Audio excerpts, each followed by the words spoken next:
So like, there's this thing about feeling independent, but you don't have the resources for it. Whereas you can still be dependent, live with your parents, but like, or they have the tools to build your life around. Which in that case, rather than building it all by yourself again, starting from the beginning, you do so by like supporting your parents so that both of you can sustain each other. Kind of stuff. Well, unless if you're planning to like get married, get like girlfriend or something, you want her and yourself to live in one house, but not everyone yearns a partner. Maybe I yearn a partner, but at some point I've been thinking like it's so hard for me to find that someone. I don't know. Maybe there's just a part of me that is not that attractive. Maybe there's like a lot of cons about me. I don't know what's the word of it. Maybe there's a lot of um lots of issues, but I've never really checked it, nor I've never heard someone say about it. But I know that there's something wrong.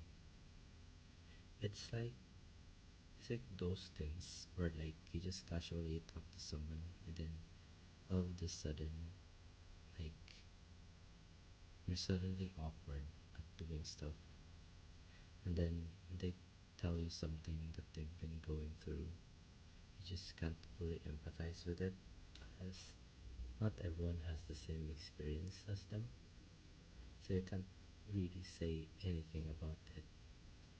The best thing you can do is to compare it on what you've experienced in the past, which is like, in a way, they can understand, but not everyone is understanding enough to know that maybe you're just talking about yourself, just flaunting your experience to others, even though they're going through that kind of shit right now, and you're just saying, "Oh, back then I also had this, I also had that." Like, in a way, they would think of you sometimes as a hypocrite. Not really a hypocrite, but that's the word. Maybe you're just sharing stuff, but that's not what they want to hear. Right? So when it comes to like empathy or like trying to be there for someone, I feel like even me just listening, like I'm just gonna say like, "Oh, I'm here for you," and I can be the shoulder you can rely on, like, if you're interested. It's never enough. Sometimes it's never enough.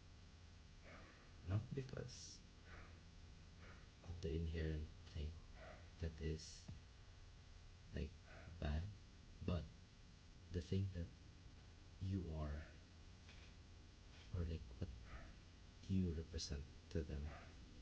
Even though you say like the most endearing stuff to someone, if they are not that close to you, they would usually brush it off as, "Who are you? I don't really know you to warrant so much trust." It's not like I don't trust people, but I don't really know much about you that I can just lend my head into your shoulders and say all of the like problems I have. It's rough, but again, it boils down to also about trust and how close you are to the person. Because the more closer to the person, the more empathy you can give to them. So, question: why am I yapping about this? Um, I have this on stream, I have this on recording. Probably put this as my first video on YouTube. I don't know. But my point is, people go through something, and it's rough. Everyone goes through different stuff. But your value as a person that is looking outwards into that person who is currently going through something, you shouldn't undermine yourself as invaluable. You have value. Like the fact that you just listen to them is already good enough. Because sometimes if someone is going through something and then there's no one out there that can hear them out, sometimes other people do self-harm. They will hurt themselves because they will be stuck with their thoughts, and usually their thoughts are like super negative. That is super scary. It might lead to like not just hurting themselves, you know, but in any case, what boiled down is it's fine to be self-sufficient. It's fine to be dependent still. It's also fine to be independent. It depends on how you want to live your life. Like you just don't want to rely with your parents. There's no shame.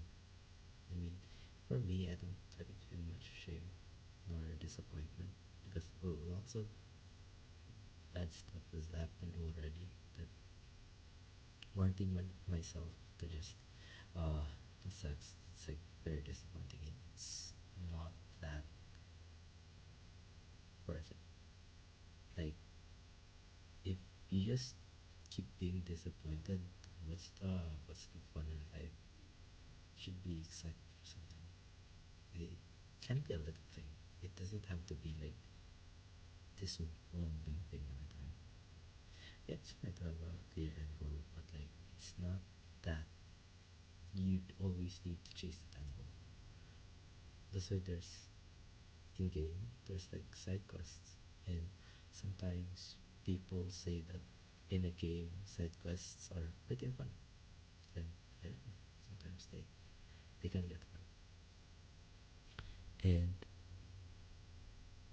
one thing that I think about uh, fairly recently is about what could have happened if I actually just started started streaming, started making videos way back. Like I'm wondering if there's a place for me in the internet right now. Unlike what's been happening in life, also shit is happening, and more people are tuned to AI. Many people are tuned into money, not in a way that people are money hungry. It's just everything is now more expensive, and that also goes to my topic about independency. Is about people having so less money that just being independent and having marriage doesn't mean you'd want to have kids at the same time. Yes, you can be codependent with each other, but do you have enough funds for a child? That's the hard part. I know people want children. Children is like, in a way, it's the fruit of both of your love, which is that's very romantic. It's very nice.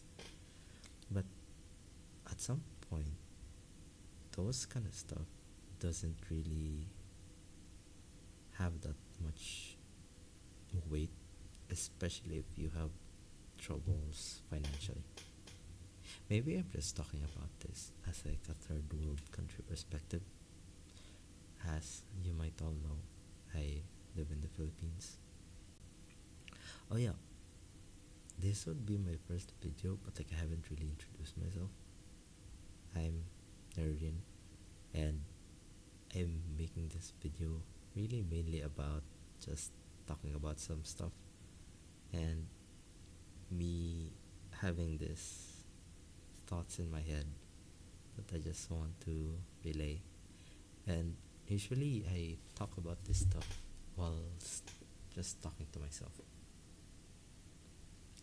I'll just yap in front of the PC. I wouldn't even hit any recordings or anything. It's my first time doing this, and I'm not really sure what to put in here, as it's the same as everything. Uh, I'm just going on to what I'm thinking as of currently because of like the interactions I had in this past few days. Uh, Sometimes that gets relayed into like thinking, and every time evening comes in this house, everything is so quiet, and sometimes I'm just gonna be left with my thoughts because in the first place I'm not really a people person. I'm very awkward. I have this fake confidence that I built up of myself, which in a way it does work. People does see the confidence, and they're still nervous. They still feel scared, and if I perform on stage, lots of things just mess up. Like I would think of something that is like super cool, and then it ends up kind of being mid, or it ends up me thinking, oh, that was stupid. Because I like improvising stuff. I'm a man that doesn't plan much. That's probably why like my expectancy of the future is also pretty bleak. It's like you don't have much plans to yourself. What are you gonna do next? Like, do you still pursue something? You still continue doing this, doing that? And I was like, I'm just gonna be alive. I'm just gonna be living. It is what it is.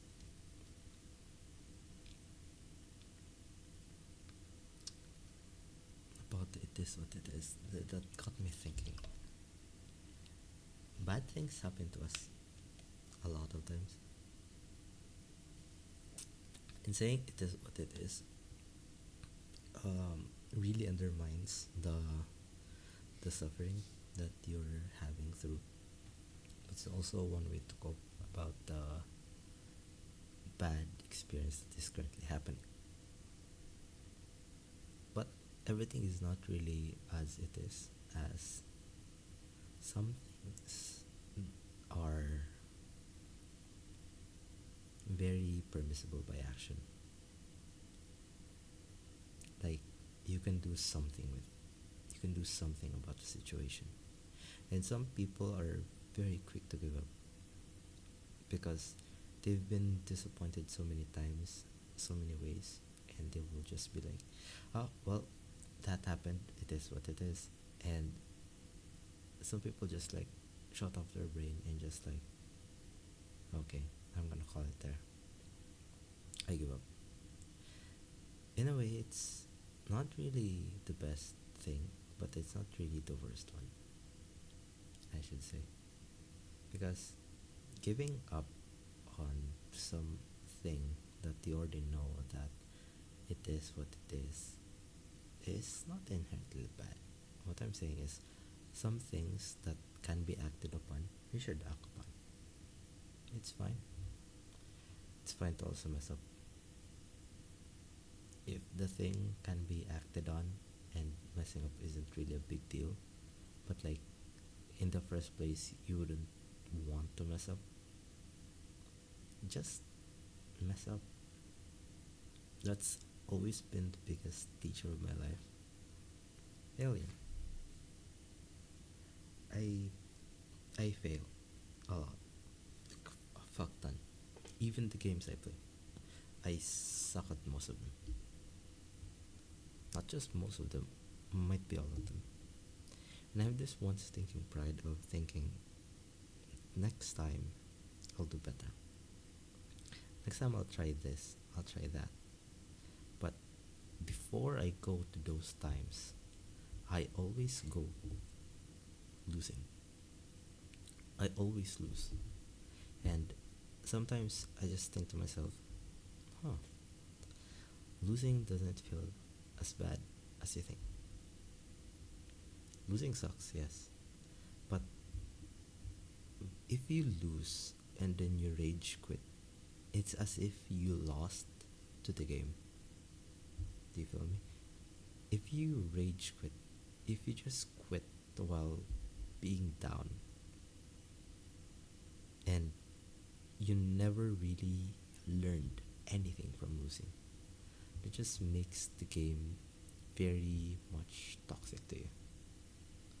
Like, if you lost, for example, 6 games in a row, that's the one that I had. So I'm going with that. So I lost 6 games in a row. I did not think I was like gonna give up on this game. Maybe a little bit, but like I was thinking, hmm, maybe I could have done better things. This is where the what if goes. This is where the concept of watching a game replay goes. This is where the concept of do I really did the performance I want to? Because for me, in my perspective, I'm not really the best player. And every time I try to look at my replay, I sometimes think to myself, this guy is really, really bad at the game.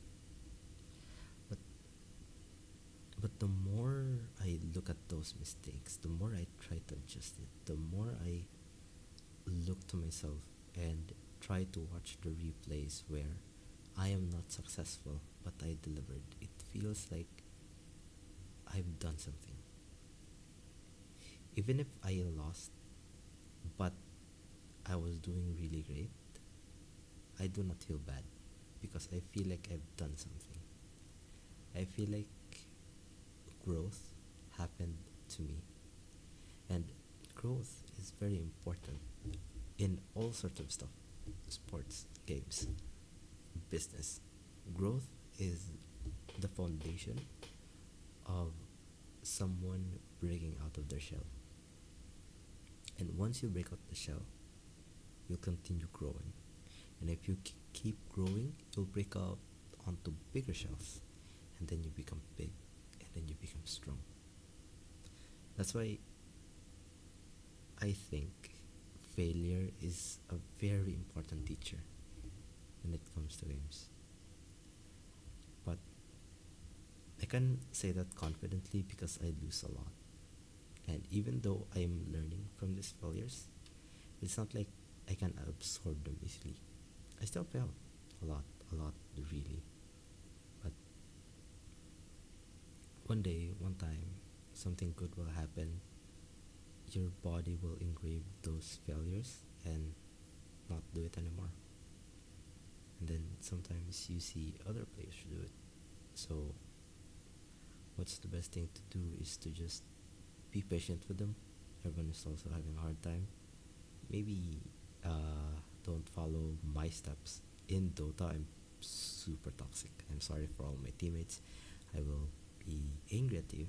I will be talking shit. But after that, nothing bad really. It's just I'm just chill. At the end of the day, there's a comment button in the game, which is like a like button to a player. At the end of the game, especially the one where I get mad, in the end of the game, I will still commend my teammates even though I got mad at them. It's not for me saying sorry, but thank you for holding. Thank you for still staying there until now. Because some people's mental really get easily shattered by like by small or big trash talks. Not trash talks, maybe like corrections. Like, oh, you correct me on this one? Well, fuck you. I don't want to play the game anymore. That happens a lot. But the one that I hate the most is if they do a correction or they want to prove a point, but the whole point is wrong, that's where like a whole different conversation. It's a whole different conversation. But I think I've been yapping for like almost 20 minutes straight. So I think I'll just end it here. Uh, Maybe I will send this onto YouTube. It's gonna be a 20-minute vid. I'm not sure if anyone will be able to watch it. I'm just gonna title it what? What do I think? Let me just like put it in the chat. Let's just say thoughts. No, thoughts is like a bit. Too, I'll just put um this one, yapping while I wait for Apex to download.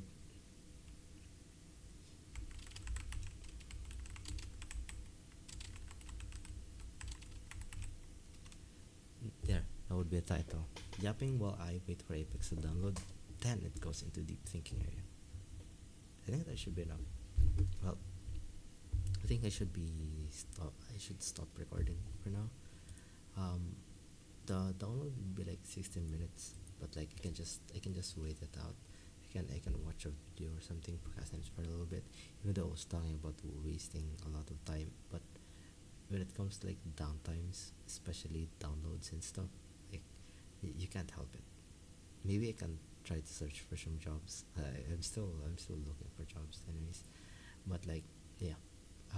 If you've ever finished this video, thank you for watching. That's crazy. Thank you, I guess. I appreciate you for like just listening to a man just like talking about stuff, stuff that you can probably also think about. Like, there's a lot uh, of thoughts that can be like quite relatable, especially for like feelings and emotions. But like, okay, I'm going into a tangent again. I'm gonna end this before it goes 30 minutes.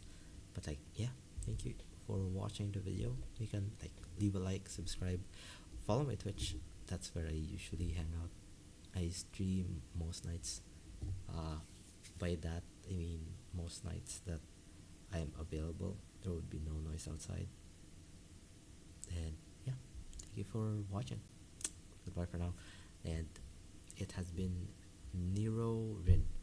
Usually I want to call myself Nero, but like just putting Nero is like people don't like it.